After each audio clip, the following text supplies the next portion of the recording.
sensibiliser les jeunes surtout sur la maltraitance des personnes âgées et pourquoi il faut considérer que les jeunes vivent en communauté avec les personnes âgées. Parce qu'à la sécurité sociale, il y a à peu près, par mois, il y a environ 200, en average. Parfois, c'est violence physique, c'est violence émotionnelle, c'est violence financière. Mais on a remarqué aussi que les personnes âgées ne veulent pas venir au devant pour rapporter les cas à la police parce qu'ils sont emotionally tied avec le abuse. Et dans ce cas, ce qu'on est en train de faire aussi, de conscientiser les personnes âgées de venir à l'avant pour rapporter ces cas, parce que leur vie en dépend.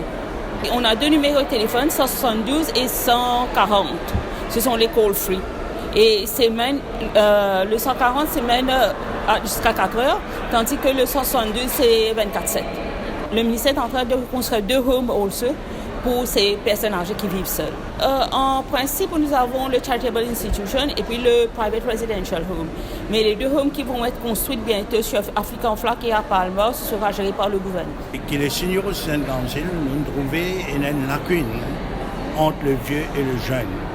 Nous manquons de dialogue, nous manquons de respect.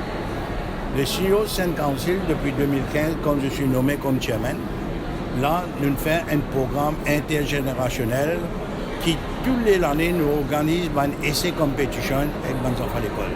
Surtout dans secondary school, up to this HSC level.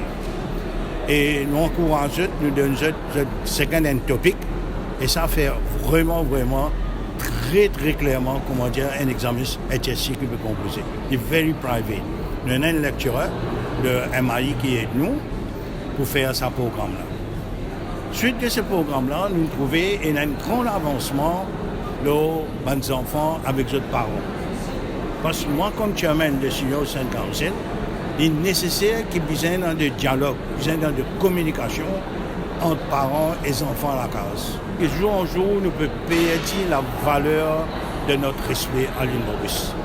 Mais la valeur de bonjour, bonsoir, c'est disparaître. Ce que nous sommes capables d'ajouter à Audrey, d'autres beaucoup plus cultivés que nous. Alors, dans sa board de Elderly Watch là, dans chaque district, il y a une board, il y a un membre du comité, et je dois le faire, qui va troisièmement manquer, si vous avez gagné, qui a été souffrance, vous avez passé, notre rapporter, la ministre, avec la sécurité sociale, nous donne un coup de main énorme dedans, nous évite bonne caisse là pour la police. Vous connaissez quand un parent, s'il met un enfant à la police, ça devient bien grave. Moi, je tiens un huissier de carrière, moi je travaille plus de 40 ans comme huissier de justice en Cour suprême et de plusieurs à la Cour.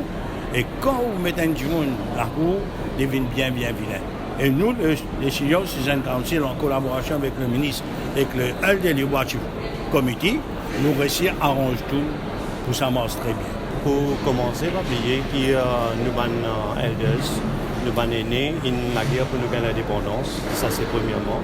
Et nous sommes jeunes d'aujourd'hui, nous besoin d'être au courant de sa bataille acharnée que nous sommes aînés faire contre vent et marée, pour qu'aujourd'hui nous puissions vivre dans un pays démocratique. Ça c'est la première chose, c'est à la base même. Et puis deuxièmement, c'est maintenant, ça m'a d'enfance, nous besoin une gratitude.